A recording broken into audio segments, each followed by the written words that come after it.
वालेकुम। आज का हमारा टॉपिक है elements. 9th class chemistry chapter number 1 topic elements. आगे जाने से पहले काइंडली चैनल को सब्सक्राइब कर लें। हमने आज पढ़ना है एलिमेंट्स टॉपिक। एलिमेंट्स होते क्या हैं, इसकी डेफिनेशन, उसकी अकरेंस, परसेंटेज, एग्जिस्टेंस के वो एग्जिस्ट कैसे करते हैं, और साथ उसके सिंबल के बारे में हमने आज डिस्कस करना है। मैंने पीरियोडिक टेबल में आप लोगों को बताया था कि हमने पीरियोडिक टेबल क्यों डिस्कवर हुआ, ताकि उसमें एलिमेंट्स को अरेंज किया जा सके एक प्रॉपर वे में according to increasing atomic number.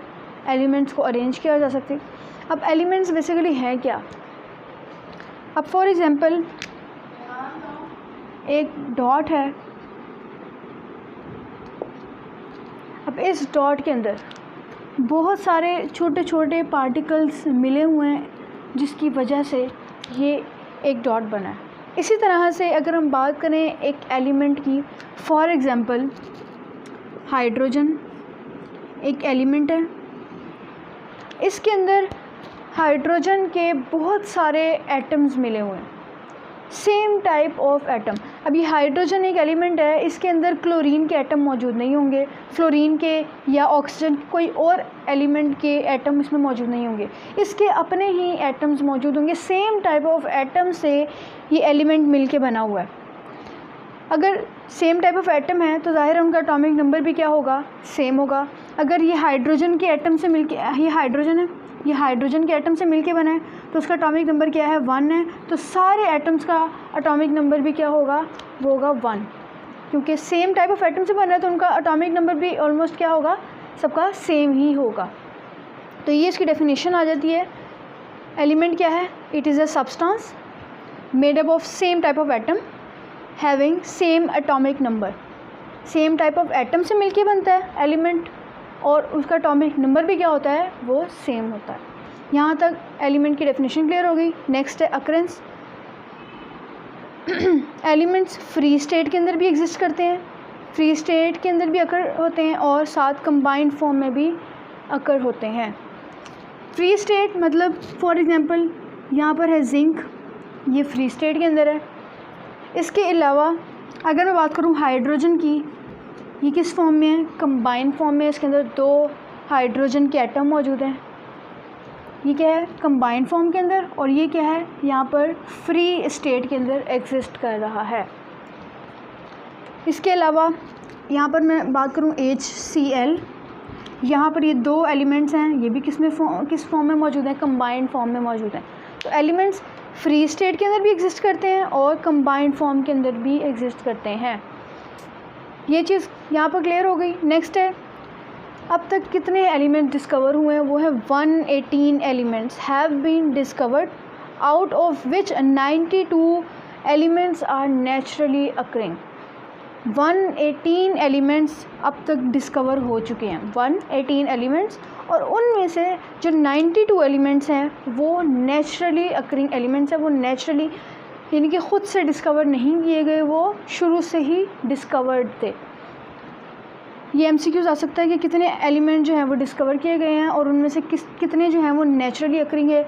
ये MCQs आ सकता है। 92 जो है वो नेचुरली अकरिंग एलिमेंट्स हैं, और 118 जो है वो टोटल एलिमेंट डिस्कवर हो चुके हैं। यहाँ तक ये चीज़ क्लियर। नेक्स्ट है परसेंटेजेस ऑफ एलिमेंट। ये परसेंटेजेस ऑफ एलिमेंट आप लोगों की बुक में ही लिखा हुआ है कि अर्थ क्रस्ट के अंदर एलिमेंट की क्या परसेंटेज होती है, एटमॉस्फेयर के अंदर एलिमेंट की क्या परसेंटेज है, और ओशंस के अंदर एलिमेंट की क्या परसेंटेज है, वो आप लोगों की बुक में गिवन है। वो आप लोगों ने इसमें वो जो बॉक्स गिवन है आप लोगों ने इसमें वो लिखना है। नेक्स्ट है एग्जिस्टेंस। एलिमेंट्स एग्जिस्ट कैसे करते हैं। मैटर की 3 फिज़िकल स्टेट्स हैं, कौन कौन सी हैं, वो है सॉलिड, लिक्विड और गैसेस। एलिमेंट्स भी सॉलिड, लिक्विड और गैसेस की फॉर्म में एग्जिस्ट करते हैं। सारे एलिमेंट्स सॉलिड नहीं होते, सारे एलिमेंट्स लिक्विड नहीं हैं, और ना ही सारे एलिमेंट्स गैसेस हैं। कुछ एलिमेंट सॉलिड हैं, कुछ एलिमेंट लिक्विड हैं, और कुछ एलिमेंट गैस फॉर्म में एग्जिस्ट करते हैं। अब उसने कहा, यहाँ पर बताया कि elements that exist as solid, उसने यहाँ पर एग्जांपल दिया है, जैसे सोडियम है, मेटल है, सॉलिड फॉर्म में एग्जिस्ट करता है। इसी तरह से कॉपर, जिंक, ये क्या है, मेटल्स हैं और सॉलिड फॉर्म के अंदर एग्जिस्ट करती हैं। ये एलिमेंट्स ही हैं, मेटल्स और सॉलिड फॉर्म के अंदर जो है वो एग्जिस्ट करते हैं। अगर बात करें लिक्विड की, तो कौन कौन से एलिमेंट लिक्विड हैं, वो है ब्रोमीन एंड मरकरी। मरकरी आप लोग देखो थर्मामीटर वगैरह के अंदर मरकरी यूज़ होता है लिक्विड फॉर्म के अंदर, ये भी एक एलिमेंट है और जो है वो लिक्विड फॉर्म के अंदर एग्जिस्ट करता है। इसी तरह से ब्रोमीन भी लिक्विड फॉर्म में एग्जिस्ट करता है। ये क्या है, एलिमेंट्स हैं। नेक्स्ट है, अब गैसेस फॉर्म में कौन से एलिमेंट्स एग्जिस्ट करते हैं।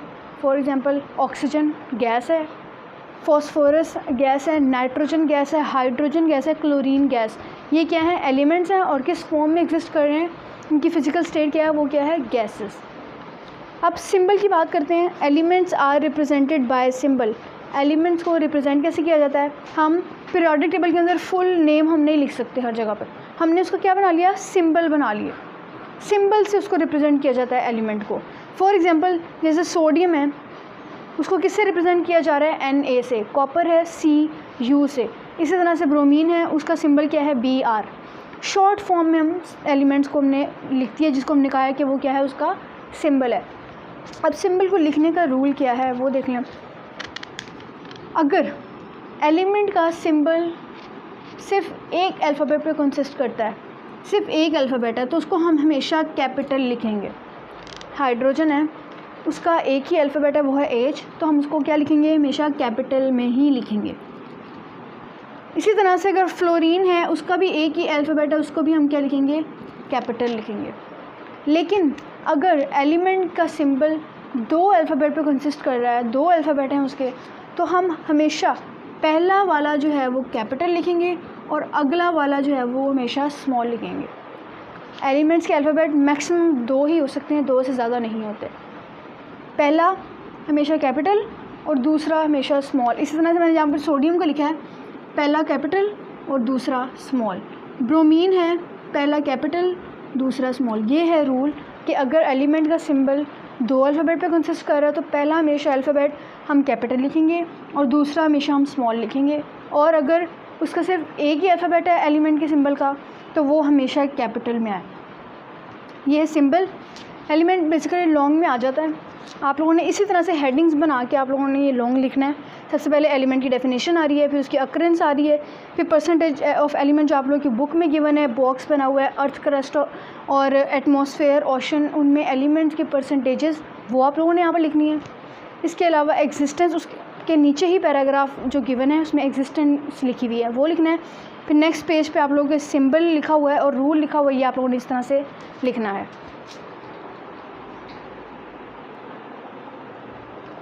नेक्स्ट सिंबल के बाद है वैलेंसी। सिंबल के बाद आप लोगों ने लिखना है, वैलेंसी से शुरू करना है। अब वैलेंसी क्या चीज़ है, बेसिकली एक बहुत यूनिक प्रॉपर्टी है एक एलिमेंट ही। वैलेंसी है क्या चीज़, it is the combining capacity of an element with other elements. कोई भी एक एलिमेंट दूसरे एलिमेंट्स के साथ कितने बॉन्ड बना रहा है, उनके साथ कितने आगे और एलिमेंट्स के साथ कंबाइन हो रहा है, वो शो करेगा उसकी वैलेंसी को। वैलेंसी क्या है, combining capacity of an element with other elements, ख़ुद के एलिमेंट्स के साथ नहीं। अब फॉर एग्जांपल यहाँ पर हाइड्रोजन है, हाइड्रोजन ने बॉन्ड बनाया हुआ है हाइड्रोजन के साथ ही। हम यहाँ से ये नहीं कहेंगे कि इसकी वैलेंसी ये इस हाइड्रोजन के साथ हम इसकी वैलेंसी कंपेयर नहीं करेंगे।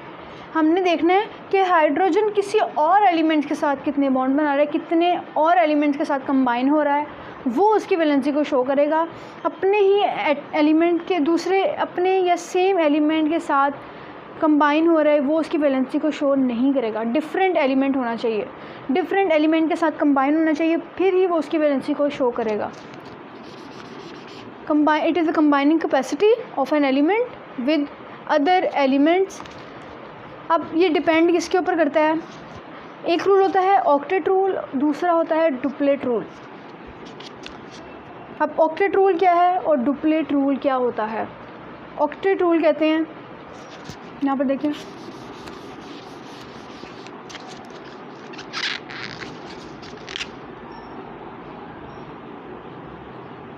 ऑक्टेट रूल, ये क्या चीज़ है?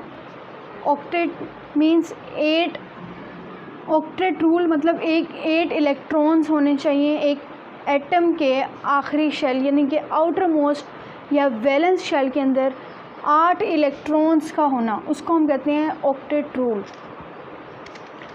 कोई भी एलिमेंट है और उसके एटम के अंदर, उसके आखिरी शेल के अंदर 8 इलेक्ट्रॉन अगर कंप्लीट हो, हम कहेंगे कि वो क्या है, उसका ऑक्टेट रूल कंप्लीट है। अगर उसमें 8 इलेक्ट्रॉन आखिरी शेल के अंदर 8 इलेक्ट्रॉन मौजूद नहीं है तो उसका ऑक्टेट रूल भी कंप्लीट नहीं होगा।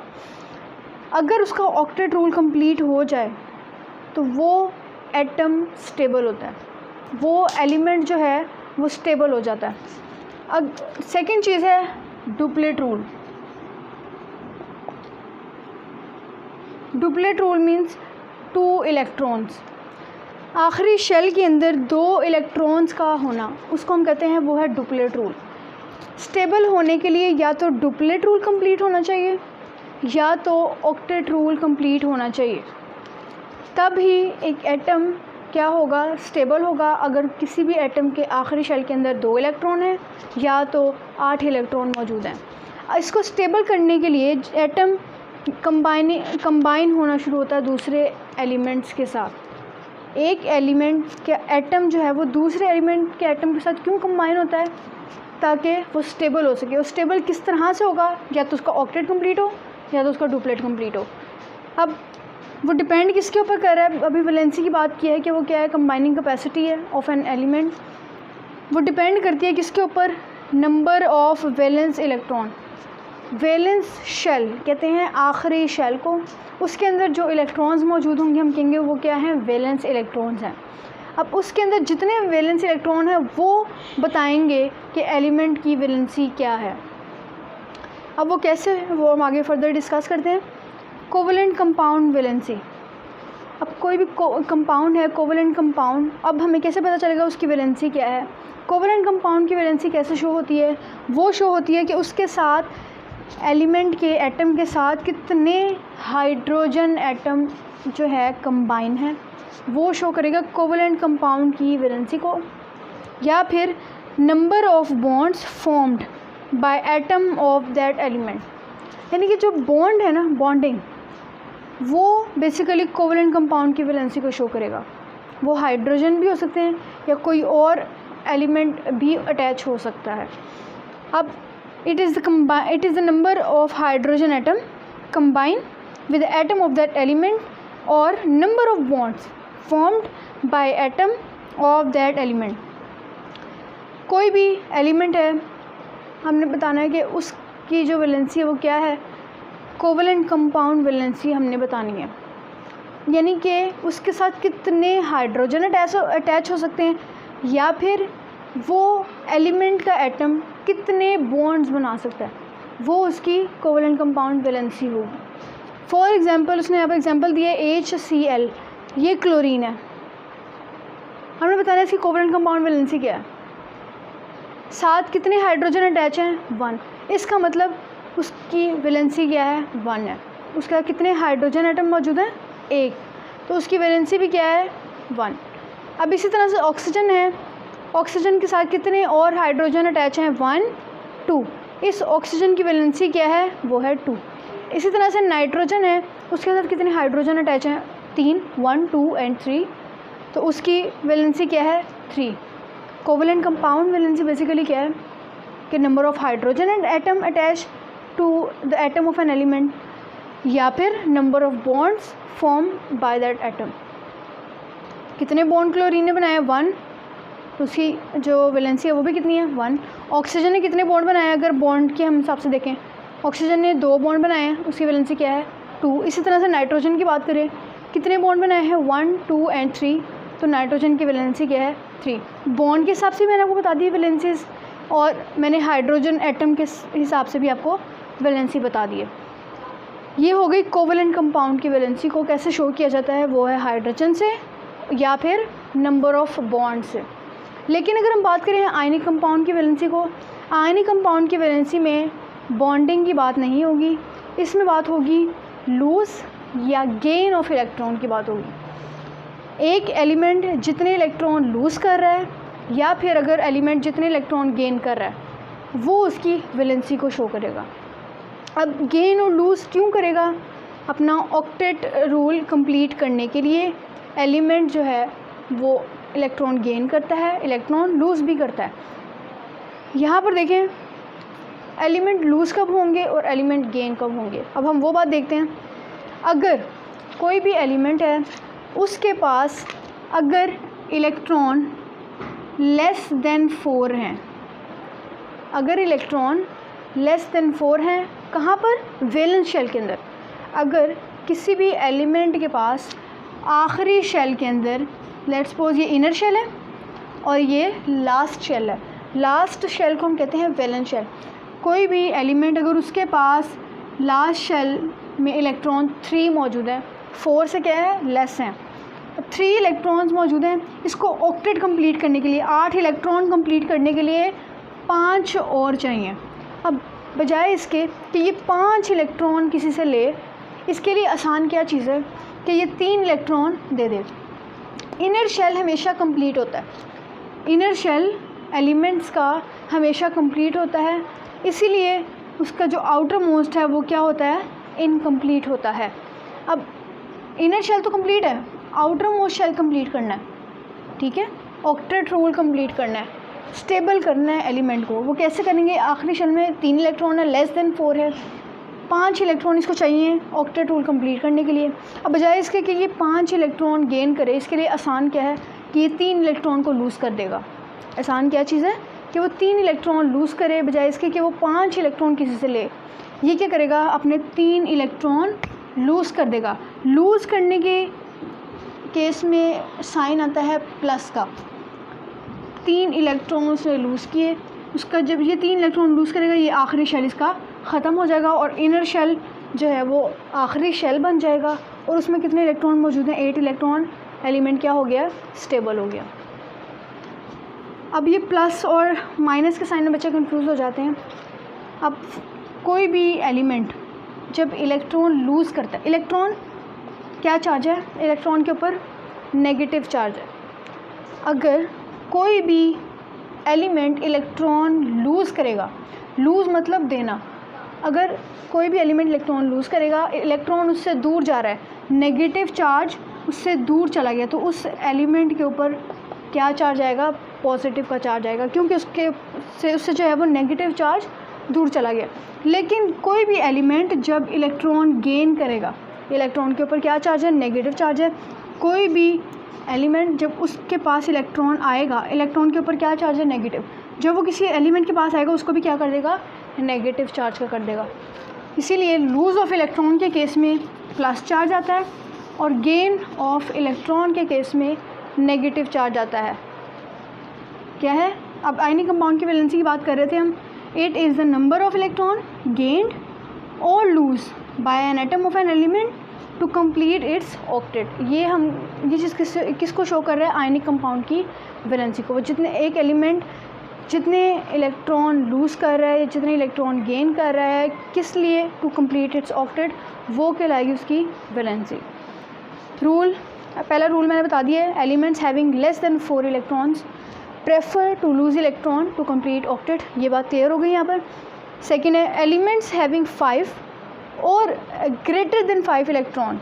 अगर कोई भी एलिमेंट है उसके आखिरी शेल के अंदर, ये लास्ट शेल है, इनर शेल है, आखिरी शेल के अंदर या तो 5 से ज़्यादा इलेक्ट्रॉन मौजूद हैं, तो वो क्या करेगा? इलेक्ट्रॉन दूसरे से लेगा।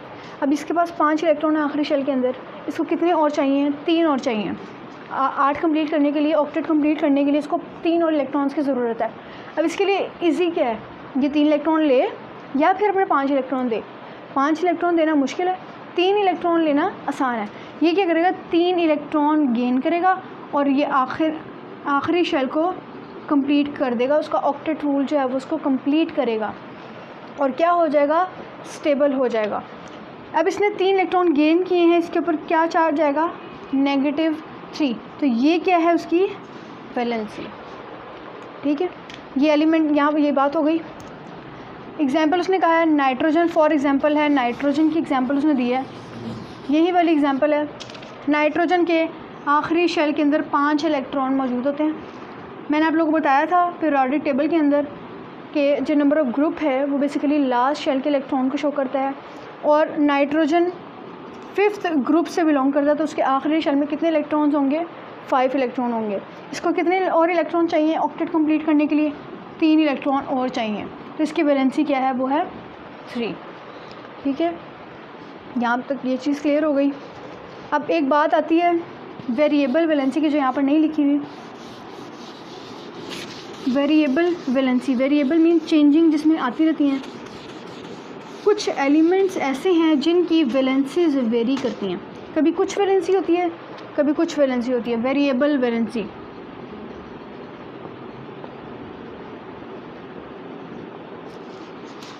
कुछ एलिमेंट्स जिनकी वैलेंसी वेरी करती रहती है, वेरिएबल वैलेंसी होती है। कभी कुछ होती है वैलेंसी, कभी कोई और वैलेंसी होती है, कभी ज़्यादा होती है, कभी कम होती है।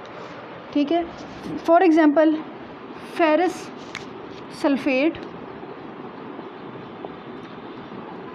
फेरस सल्फ़ेट इसका फार्मूला होता है FeSO4, और एक होता है फेरिक सल्फ़ेट, इसका फार्मूला है Fe2SO4 3। ये फार्मूला है फेरिक सल्फ़ेट का, और ये है फेरस सल्फ़ेट। अब यहाँ पर जोन सा एलिमेंट जिसकी वैलेंसी वेरी कर रही है वो है Fe, फेरम। Fe फेरम, यहाँ पर ये 2 कंपाउंड्स हैं, एक है फेरस सल्फ़ेट और एक है फेरिक सल्फ़ेट। दोनों में एलिमेंट्स सेम है, दोनों में एलिमेंट सेम है, लेकिन उनकी जो वैलेंसी है वो वेरी कर रही है। अब वेरी कैसे कर रही है? यहाँ पर फेरस सल्फ़ेट के अंदर फेरम की वैलेंसी है 2, और फेरिक सल्फ़ेट की अगर हम बात करें, इसमें फेरम की वैलेंसी है 3। इसकी वैलेंसी, फेरम की वैलेंसी है फेरस सल्फ़ेट के अंदर 2, और फेरिक सल्फ़ेट के अंदर कितनी है? वो है 3। ये लिखी हुई है उसकी वैलेंसी। अब ये क्या है? इसकी वेरिएबल वैलेंसी है। ये आप लोगों को कैसे याद रखनी है? ये MCQs में आ सकती है कि फेरस सल्फ़ेट में फेरम की वैलेंसी क्या है? वो है 2, और फेरिक सल्फ़ेट के अंदर फेरम की वैलेंसी है वो है 3। ये MCQs में आ सकता है। अभी आप लोग को कैसे याद रखना है कि किस में ज़्यादा होगी, किस में कम होगी? अगर एंड पे UOS अस आ जाए, इसका मतलब है लोअर वैलेंसी। अगर वर्ड के लास्ट पे OUS लिखा हुआ आ जाए, इसका मतलब है लोअर वैलेंसी, और लोअर वैलेंसी क्या है यहाँ पर? 2। अगर बात करें एक IC आ जाए, IC एक, तो इसका मतलब है हायर वैलेंसी, और हायर वैलेंसी क्या है? 3। फेरिक में हायर वैलेंसी, तो हायर वैलेंसी आपको अगर 2 से ज़्यादा हायर क्या है? वो है 3। और फेरस एंड पे क्या आ गया? OUS आ गया अस, तो इसका मतलब कि इसमें वैलेंसी क्या आएगी? फेरम की कम आएगी, और वो कम क्या है? वो है 2। ये आप लोगों ने इस तरह से याद रखना है, वेरिएबल वैलेंसी। अब आप लोगों ने इसको अटैम्प्ट कैसे करना है? एलिमेंट का अगर लॉन्ग आ जाए, मैं आप लोग को यहाँ पर हेडिंग लिखवा रही हूँ, आप लोग काइंडली इसको नोट कर लें। सबसे पहले हेडिंग मैंने आप लोग को लिखवाई है, आएगी एलिमेंट की डेफिनेशन, सेकंड उसकी अकरेंस, थर्ड है परसेंटेज ऑफ एलिमेंट, फिर 4, अगर 4 हेडिंग की बात करें तो वो है एग्जिस्टेंस, 5th सिंबल, 6 सिंबल की एग्जांपल, या उसका जो रूल है वो आप लोगों ने लिखना है, 7 वैलेंसी उसकी डेफिनेशन, और वो जो मैंने बताया कि वो किस पे डिपेंड करता है। 8 है कोवेलेंट कंपाउंड वैलेंसी।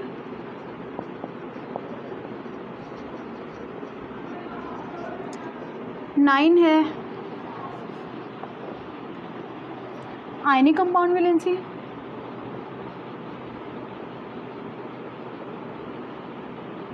और 10 है वेरिएबल वैलेंसी।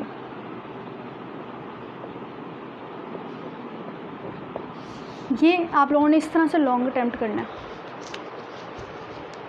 सबसे पहले एलिमेंट की डेफिनेशन, अगर आप लोगों को एलिमेंट का लॉन्ग आ जाता है, ये बहुत इंपॉर्टेंट लॉन्ग है इस चैप्टर का। अगर आप लोगों को एलिमेंट का लॉन्ग आ जाता है, आप लोगों ने सबसे पहले डेफिनेशन, अकरेंस, परसेंटेज, एग्जिस्टेंस, उसका सिंबल का रूल या एग्जांपल जो मैंने आपको बताई है वो, वैलेंसी, फिर उसके बाद कोवेलेंट कंपाउंड वैलेंसी और उसकी एग्जांपल, आयनिक कंपाउंड वैलेंसी और उसकी एग्जांपल, और 10th है हमारे पास वेरिएबल वैलेंसी। ये आप लोग का एक लॉन्ग अटैम्प्ट हो गया। अगर आप लोग कोई टॉपिक समझना चाहें तो मुझे कमेंट में बता दीजिएगा, मैं आप लोगों को वो लेक्चर दे दूँगी। Thank you.